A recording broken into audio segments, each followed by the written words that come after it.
ఖమ్మం జిల్లా పర్యటనలో గత బీఆర్ఎస్ పాలనపై డిప్యూటీ సీఎం భట్టి విక్రమార్క మండిపడ్డారు. 10 ఏళ్ల పాలనలో ఒక్క ప్రాజెక్టును పూర్తి చేయలేదని విమర్శించారు. కృష్ణా నదిపై కొత్త ప్రాజెక్టు కట్టలేదన్నారు. పాలమూరు రంగారెడ్డి ప్రాజెక్టును నిర్లక్ష్యం చేశారని దుయ్యబట్టారు. ప్రాజెక్టుల పేరుతో దోచుకున్నారని తప్ప నీళ్లు ఇవ్వలేదని భట్టి ఫైర్ అయ్యారు. ఏపీ నేతలు చెబుతున్నట్లు మిగతా జలాలు కాదు, తాము ప్రాజెక్టు నిర్మించకపోవడం వల్ల ఏపీకి వస్తున్న జలాలు అవి అన్నారు.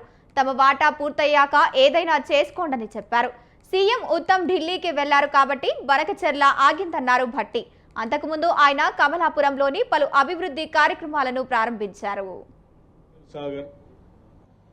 కల్లకుర్తి లిఫ్ట్ ఇరిగేషన్, ఆ తర్వాత ఉన్నటువంటి శ్రీశైలం ప్రాజెక్టు, ఆ తర్వాత ఉన్నటువంటి నాగార్జున సాగర్ ప్రాజెక్ట్, ఇవన్నీ కూడా ఆనాటి కాంగ్రెస్ ప్రభుత్వాలే కట్టినాయి. అదనంగా నీటిని త్వరితగతిన